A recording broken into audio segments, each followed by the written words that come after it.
Hello friends, welcome to study IQ। आज हम लोग एक बहुत ही इंटरेस्टिंग टॉपिक के बारे में बात करने वाले हैं। यूएस सुप्रीम कोर्ट के जज के अपॉइंटमेंट के बारे में हम लोग डिस्कशन करेंगे। इस पर्टिकुलर डिस्कशन में हम लोग बात करेंगे यूएस जज कैसे अपॉइंट किए जाते हैं, कंपैरिजन करेंगे इंडिया के साथ, यूएस जज कितनी अवधि के लिए रहेंगे उसका कंपैरिजन करेंगे इंडिया के साथ, और बात करेंगे हाल ही में जो विवाद उठ चुका है यूनाइटेड स्टेट्स में। यूएसए में एक सुप्रीम कोर्ट जज थी गिन्सबर्ग, रूथ बेडर गिन्सबर्ग, वो हाल ही में उनकी मृत्यु हो चुकी है। तो एक वैकेंसी प्रोड्यूस हो गई है सुप्रीम कोर्ट के जजेस लिस्ट में। तो यहां पे एक वाद विवाद उठ गया है कि क्या ट्रंप को अभी जो एक वैकेंसी हुई है उसमें जज को अपॉइंट करना चाहिए या नहीं करना चाहिए, इसके ऊपर एक वाद विवाद छिड़ चुका है। तो हम लोग डिस्कशन एंड उस चीज के साथ करेंगे, तो बहुत कुछ सीखने को मिलेगा। So let us begin the discussion. उससे पहले अगर आप मुझे फॉलो करना चाहते हो तो you can follow me in the ID Rahul Sai 222। मेरा टेलीग्राम चैनल भी इसी नेम से है जहां पे more than 10,000 people are already subscribe. इसके अलावा स्टडी IQ आपके लिए लाया है comprehensive programme for prelims and mains for UPSC 2021। For more information please download the app. तो जैसे कि मैंने आपको खबर बताया कि हाल ही में एक जो सुप्रीम कोर्ट की जज थी justice Ruth Bader Ginsburg, she passed away recently. और जैसे ही वो पास अवे हो चुकी है, अभी भी मॉर्निंग फेज चल रहा है, लेकिन पॉलिटिक्स तो पॉलिटिक्स है, कोई जाए आए पॉलिटिक्स तो चलता रहता है। तो जैसे ही एक वैकेंसी क्रिएट हुई है सुप्रीम कोर्ट बेंच में, वहां पे एक बहुत ही वाद विवाद छिड़ चुका है कि यूएस के जो प्रेसिडेंट है अभी डोनाल्ड ट्रंप, क्या उनको अपॉइंटमेंट करना चाहिए या नहीं। इनफैक्ट अगर आप देख सको तो इतना ज्यादा वाद विवाद बढ़ चुका है कि ये एक इलेक्शन का डिबेट बन चुका है।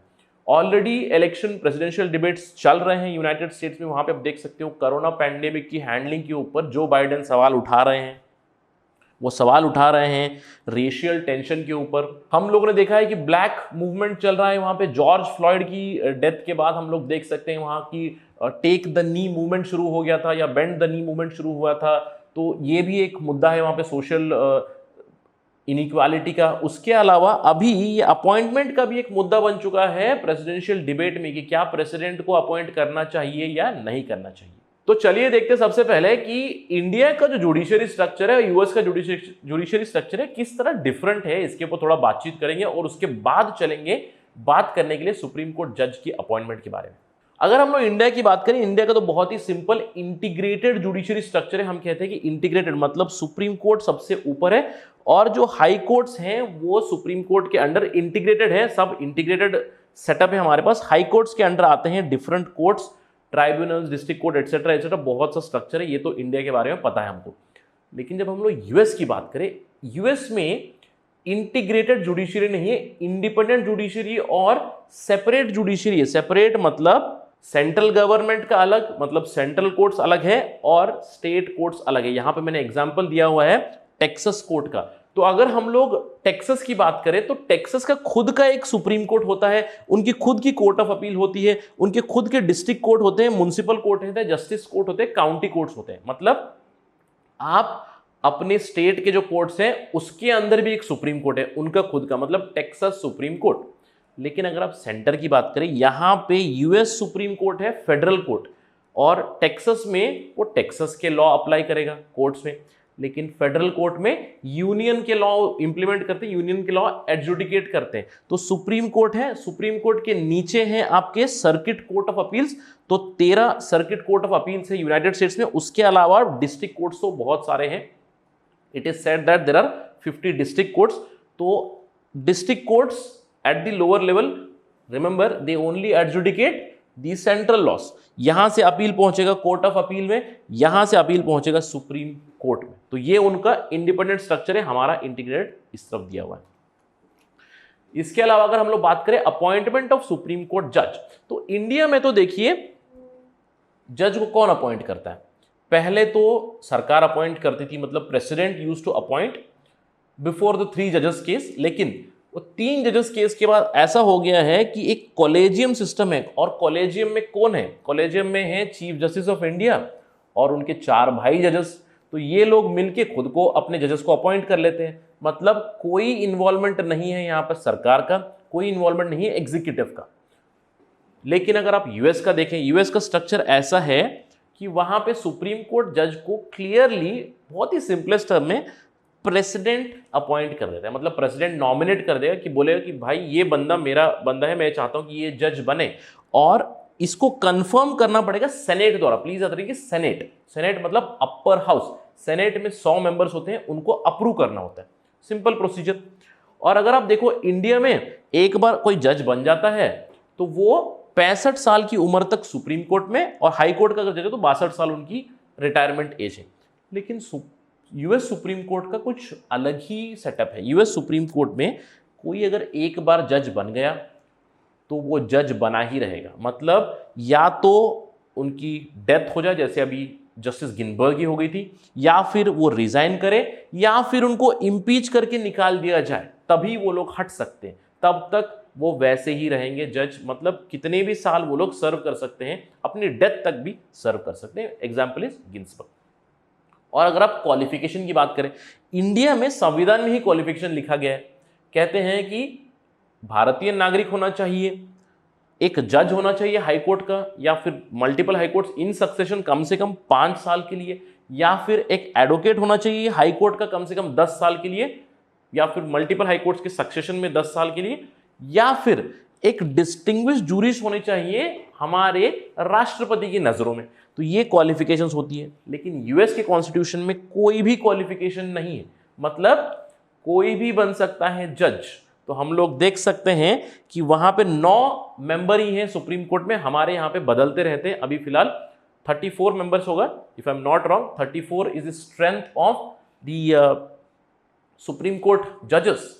और अगर आप इंडिया की बात करें तो इंडिया में जजेस की नंबर्स बदलते रहते हैं। अभी 30 के ऊपर जजेस हैं इंडिया में सुप्रीम कोर्ट में, और ये नंबर कंटिन्यूसली बदलता रहता है। पार्लियामेंट के पास पावर है नंबर ऑफ जजेस बदलने की भी।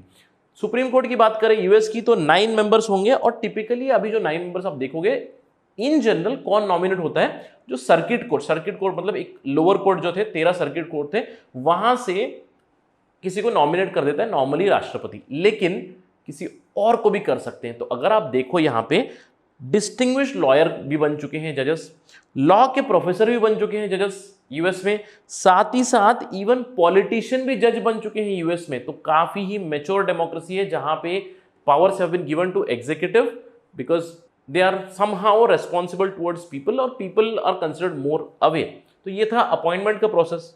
तो अगर हम लोग देखें यूएस का भी सिस्टम जो है, 9 जजेस में से 8 जज ये हैं, और मैं नाम तो नहीं लेने वाला हूं 8 का, लेकिन मैं कुछ चीजों पे आपका ध्यान ले जाना चाहता हूं, जैसे स्पेसिफिकली जस्टिस क्लैरेंस थॉमस के ऊपर, और जस्टिस स्टीफन ब्रायर के ऊपर, और जस्टिस जॉन जी रॉबर्ट्स के ऊपर भी। क्योंकि ये 2 जज हैं, जस्टिस क्लैरेंस थॉमस 28 साल से सर्व कर रहे हैं सुप्रीम कोर्ट में, जस्टिस स्टीफन ब्रायर सर्व कर रहे हैं 26 सालों से।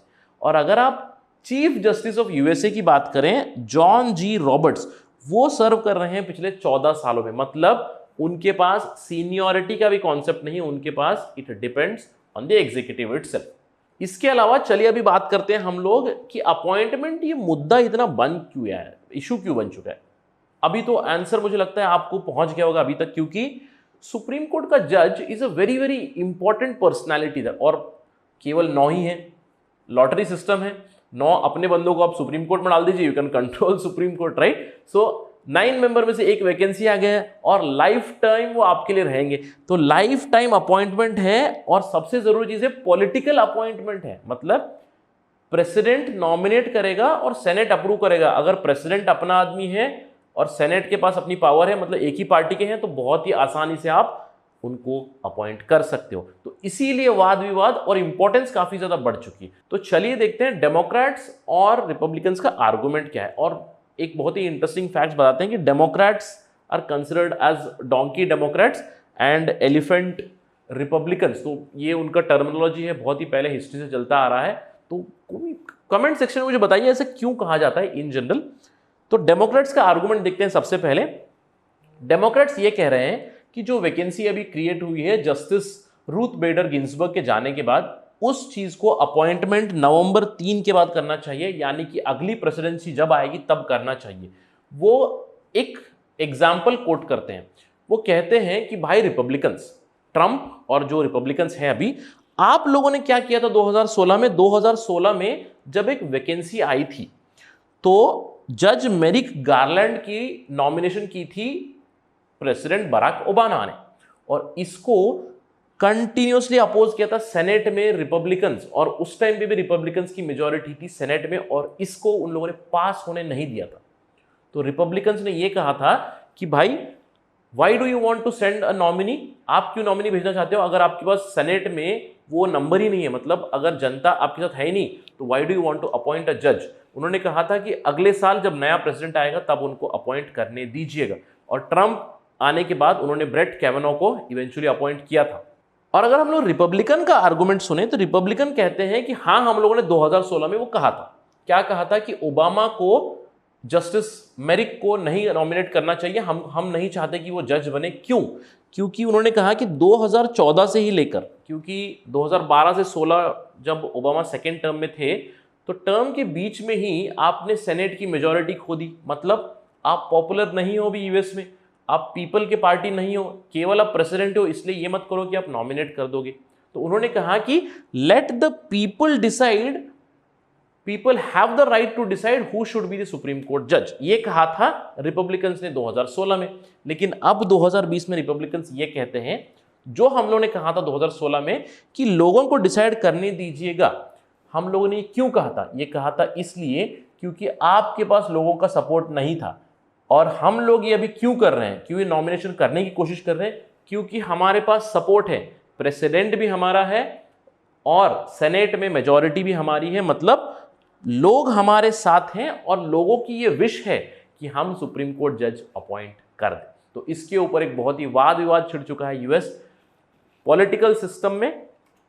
एक लीगल एंगल भी है, जैसे ही आर्गुमेंट्स आए हैं डेमोक्रेट्स के, रिपब्लिकन्स के, तो एक लीगल ड्रामा भी छिड़ चुका है, क्योंकि डेमोक्रेट्स ने हाईलाइट किया है कि average time to confirm the appointment, मतलब कि अगर ट्रंप किसी को अपॉइंट करना चाहते हैं तो वो नाम दे देंगे, सेनेट को उसको अप्रूव करना है, लेकिन सेनेट को अप्रूव करने की अवधि दी गई है 70 दिन, 70 दिनों के बीच में करना है उनको अप्रूव। तो डेमोक्रेट्स ये कहते हैं तो अगर हम लोग 70 दिन डेलिब्रेट करेंगे, डिस्कस करेंगे, तो 70वां दिन कब आएगा? 70वां दिन आएगा इलेक्शन डेट के बाद। इलेक्शन है नवंबर 3 को, तो आप इतनी जल्दबाजी क्यों कर रहे हैं? वो कह रहे हैं कि Donald Trump should not force appointment hastily.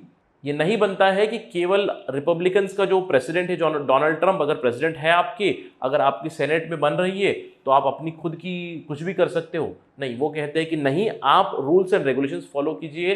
तो आप अगला जो भी प्रेसिडेंट आएगा, अगर ट्रंप बन के आएंगे तो लेट हिम अपॉइंट, अगर बाइडेन बन के आएंगे तो let him appoint, and Senate can approve eventually. If they have issues then deliberation can also go on. तो this is the current stand in USA. और मैंने बताया कि यूएसए पॉलिटिक्स में ये बहुत ही बड़ा इशू हो चुका है, बहुत बड़ा मुद्दा है ये। कोविड मुद्दा बन चुका है, रेशियल डिस्क्रिमिनेशन मुद्दा है, तो ये भी मुद्दा बन चुका है, अभी प्रेसिडेंशियल डिबेट्स में काफी ज्यादा गर्मा गर्मी में चल रहा है। तो अगर इसके ऊपर कोई भी डेवलपमेंट आएगी, हम जल्द से जल्द लाते रहेंगे स्टडी IQ पे आपके ऊपर। That is it from my side, I am signing off. Thank you very much and please stay safe.